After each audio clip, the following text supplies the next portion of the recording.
Assalamualaikum warahmatullahi wabarakatuh. Waalaikumsalam warahmatullahi wabarakatuh. Perkenalkan, kami dari kelompok 5 yang beranggotakan Rizky Firmanul Hakim, Ajma Jainul Tafiqullah, Muhammad Dikri, dan Robi Tiarahman. Kami akan mempresentasikan Pancasila sebagai dasar nilai pengembangan ilmu. Next.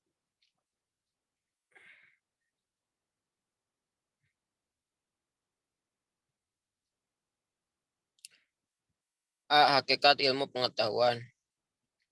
Kata ilmu berasal dari bahasa Arab, alima, dan berarti pengetahuan. Pemakaian kata ini dalam bahasa Indonesia kita ekuivalenkan dengan istilah sains yang berarti pengetahuan. Ilmu pengetahuan mengandung 3 kategori, yaitu hipotesis atau teori dan dalil hukum. Ilmu harus sistematis dan berdasarkan metodologi. Ia berusaha mencapai generalisasi. Dalam kajian ilmiah, kalau data yang terkumpul baru sedikit, belum cukup, ilmuwan baru harus pikiran berdasarkan next.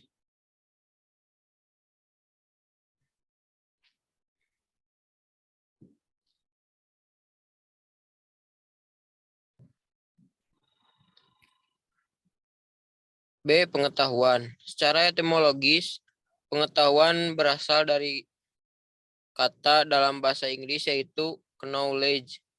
Dalam Encyclopedia of Philosophy dijelaskan bahwa definisi pengetahuan adalah kepercayaan yang benar. Menurut Gajah-Iba, pengetahuan adalah apa yang diketahui atau hasil pekerjaan tahu. Pekerjaan tahu tersebut adalah hasil kenal, sadar, insaf, mengerti, dan pandai. Pengetahuan itu adalah semua milik atau isi pikiran. Dengan demikian, pengetahuan merupakan hasil proses dari usaha manusia untuk tahu. Dalam kamus filsafat dijelaskan bahwa pengetahuan atau knowledge adalah proses kehidupan yang diketahui secara langsung dari kesadarannya diri sendiri. Next.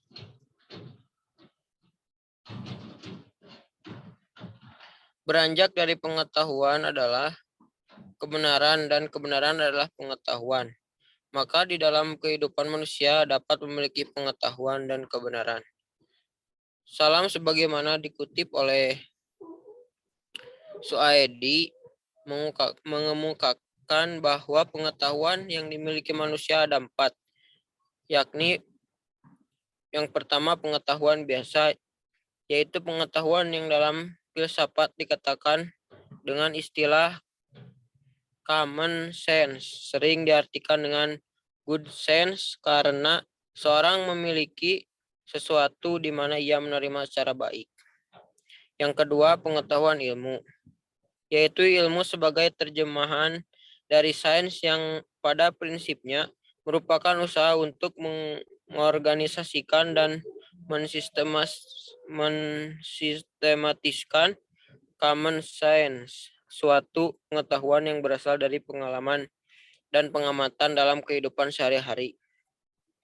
Namun dilanjutkan dengan suatu pemikiran secara cermat dan teliti menggunakan berbagai metode. Ilmu dapat merupakan suatu metode berpikir secara objektif. Tujuannya untuk menggambarkan dan memberi makna terhadap dunia faktual. Sementara itu, pengetahuan yang diperoleh dengan ilmu diperolehnya melalui observasi, eksperimen, dan klasifikasi. Analisis ilmu itu objektif dan menyampingkan unsur pribadi.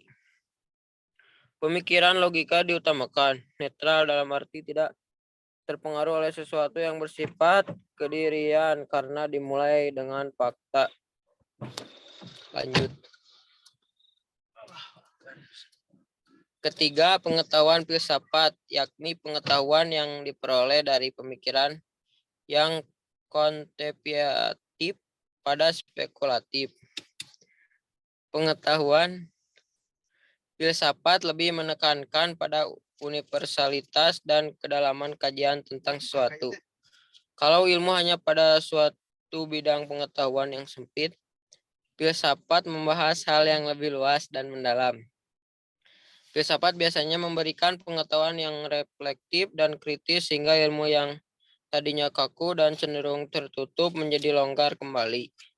Keempat, pengetahuan agama, yaitu pengetahuan yang diperoleh dari Tuhan lewat para utusannya. Pengetahuan agama bersifat mutlak dan wajib diyakini oleh para pemeluknya. Lanjut. Perbedaan ilmu dan pengetahuan. Pada Kamus Besar Bahasa Indonesia, ilmu disamakan artinya dengan pengetahuan. Dari asal katanya, pengetahuan diambil dari kata dalam bahasa Inggris yaitu knowledge, sedangkan ilmu diambil dari kata science dan peralihan dari kata Arab alima.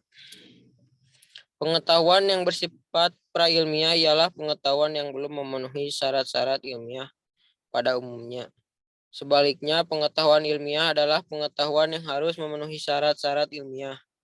Pengetahuan pertama disebut sebagai pengetahuan biasa dan pengetahuan yang kedua disebut pengetahuan ilmiah. Adapun syarat-syarat yang dimiliki oleh pengetahuan ilmiah adalah: yang pertama harus memiliki objek tertentu, yang kedua harus bersistem, 3 memiliki metode tertentu, dan 4 sifatnya umum. Pada dasarnya pengetahuan berbeda dengan ilmu. Perbedaan itu terlihat dari sifat dan sistematisnya dan cara memperolehnya. Dalam perkembangan pengetahuan dengan ilmu bersinonim arti. Sedangkan dalam arti material, keduanya mempunyai perbedaan. Dari hal tersebut, maka dapat diketahui bahwa ilmu itu adalah sebuah pengetahuan yang berobjek, bersistem, bermetode, dan bersifat universal. Setiap ilmu pasti adalah pengetahuan, namun tidak semua pengetahuan itu ilmu. Next.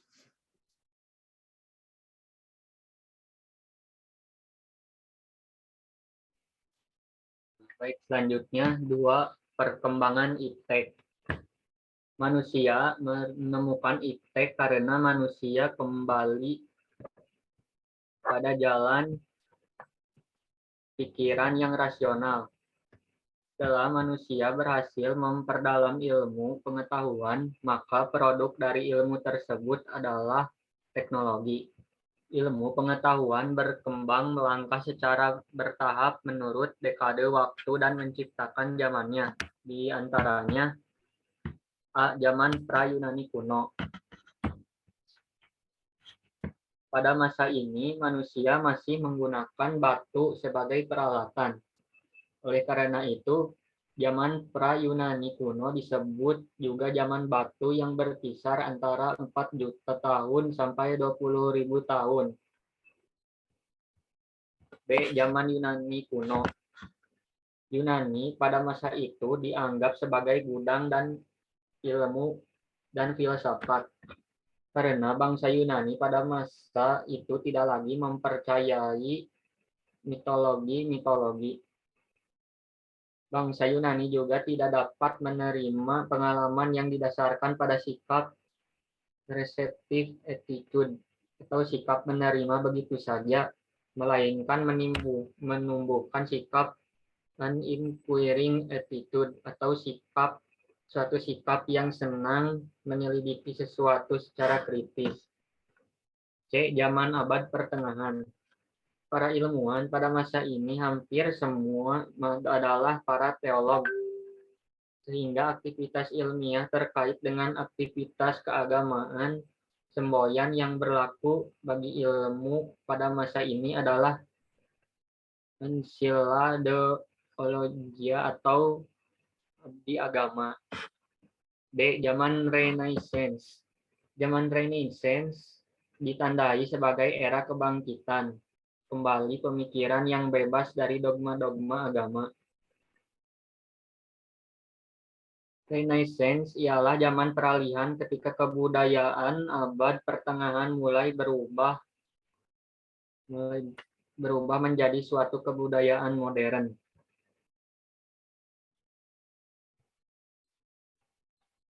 Zaman modern.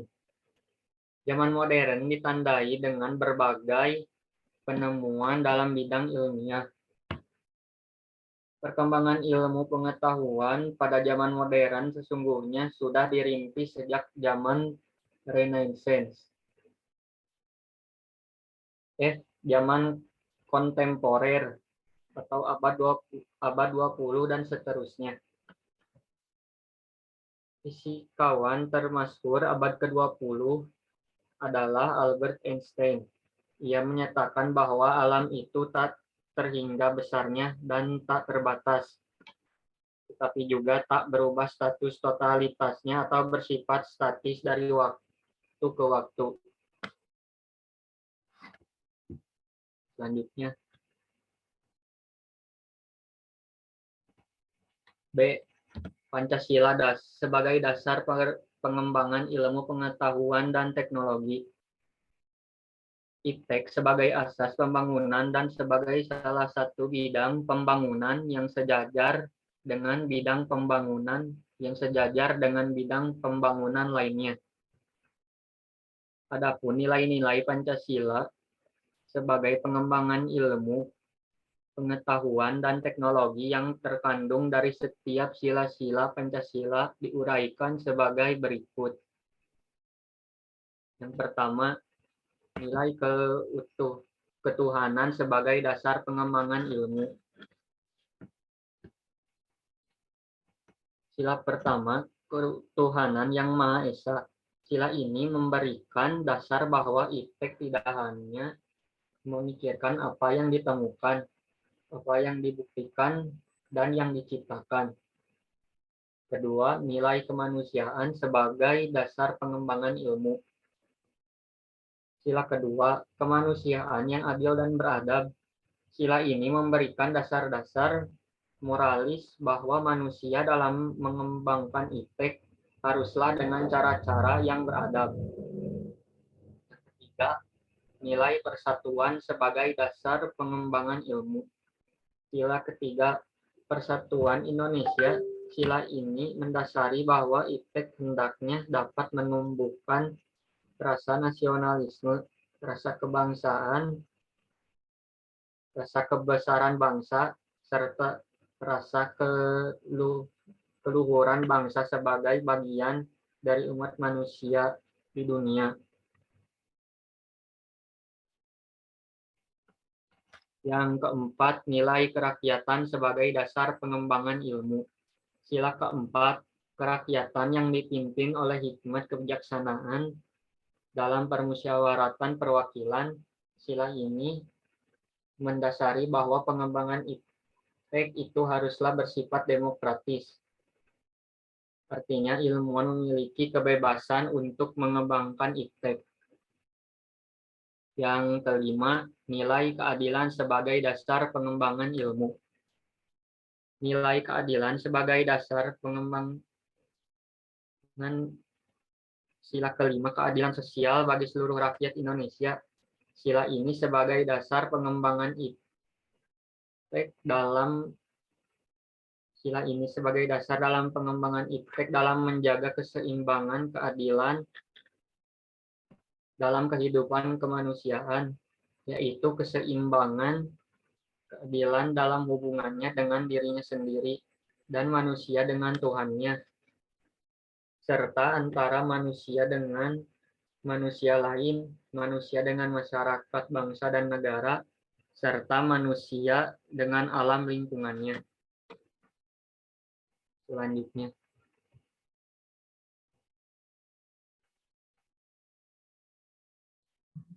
Selanjutnya, urgensi kedudukan Pancasila sebagai dasar pengembangan IPTEK. Yang pertama, urgensi Pancasila sebagai dasar nilai pengembangan ilmu. Ada 3 faktor sebagai indikator bahwa ilmu pengetahuan itu bebas nilai, yaitu yang pertama, ilmu harus bebas dari pengandaian yakni bebas dari pengaruh eksternal seperti faktor politis, ideologi, agama, budaya, dan unsur kemasyarakatan lainnya. Yang B, ideologi, agama, budaya, dan unsur kemasyarakatan lainnya, perlunya kebebasan usaha ilmiah agar otonomi ilmu pengetahuan terjamin. Yang C, penelitian ilmiah tidak luput dari pertimbangan etis yang sering dituding menghambat kemajuan ilmu karena nilai etis itu sendiri bersifat universal. Namun menurut sastra Perja, setiap ideologi negara harus mampu kedudukan Pancasila sebagai landasan kebijakan pengembangan iptek.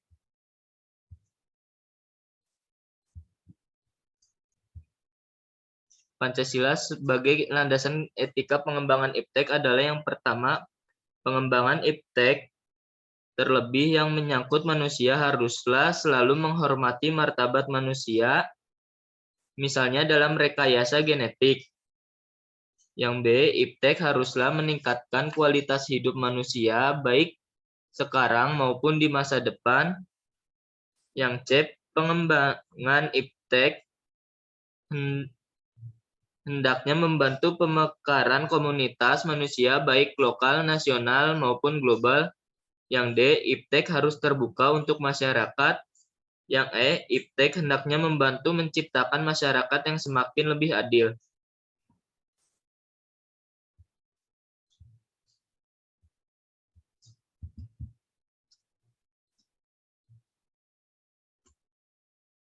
Alasan diperlukannya Pancasila sebagai dasar nilai pengembangan ilmu. Yang pertama, pentingnya Pancasila dasar sebagai pengembangan ilmu dapat ditelusuri dalam hal-hal berikut. Yang A, pluralitas nilai yang berkembang dalam kehidupan bangsa Indonesia dewasa ini seiring dengan kemajuan iptek menimbulkan perubahan dalam cara pandang manusia tentang kehidupan. Yang B, dampak negatif yang ditimbulkan kemajuan iptek terhadap lingkungan hidup berada dalam titik nadir yang membahayakan eksistensi hidup manusia di masa yang akan datang. Yang C, perkembangan iptek yang didominasi negara-negara barat dengan politik global ikut mengancam nilai khas dalam kehidupan bangsa Indonesia. Yang D, alasan Pancasila dijadikan dasar pengembangan ilmu pengetahuan, teknologi, kerusakan lingkungan yang ditimbulkan oleh adanya iptek. Yang E, gaya hidup global menggantikan nilai-nilai kearifan lokal. Selanjutnya. Baik, untuk yang ketiga ada dinamika dan tantangan Pancasila sebagai landasan pengembangan iptek. Tantangan terhadap Pancasila sebagai dasar pengembangan iptek di Indonesia. Yang pertama, A, kapitalisme yang sebagai menguasai perekonomian dunia termasuk Indonesia.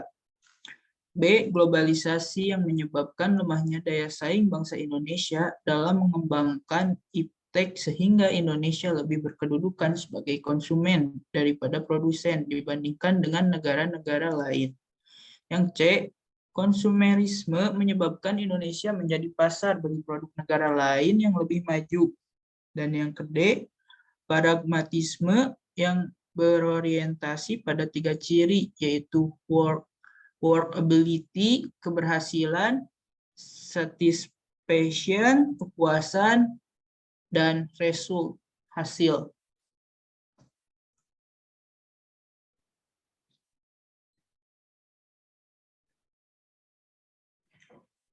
Baik, untuk yang keempat, kaitan Pancasila dengan keilmuan jurusan ekonomi syariah, yaitu prinsip ekonomi Pancasila adalah monoteisme dan humanisme. Maka prinsip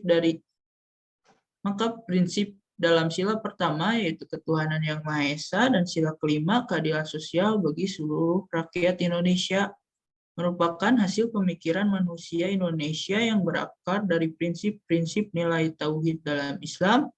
Demikian pula dengan humanisme, berurat dan berakar pada nilai-nilai Islam dan ekonomi Islam. Maka eksistensi ekonomi Pancasila sebagai konsepsi kebijakan ekonomi negara bertali temali dengan pengembangan ekonomi Islam sebagai akar dari ekonomi Pancasila. Konsep ekonomi tidak bisa dilepaskan dari pembahasan narasi besar filsafat Pancasila. Proses dari segala aktivitas ekonomi hendaknya menjadikan Pancasila sebagai titik pijakan. Permasalahannya adalah bagaimana konteks filsafat Pancasila terjabarkan dalam dimensi kehidupan nyata di bidang ekonomi.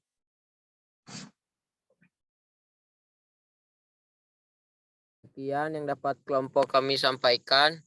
Mohon maaf bila terdapat kesalahan kata. Wassalamualaikum warahmatullahi wabarakatuh. Waalaikumsalam warahmatullahi wabarakatuh. Waalaikumsalam warahmatullahi wabarakatuh.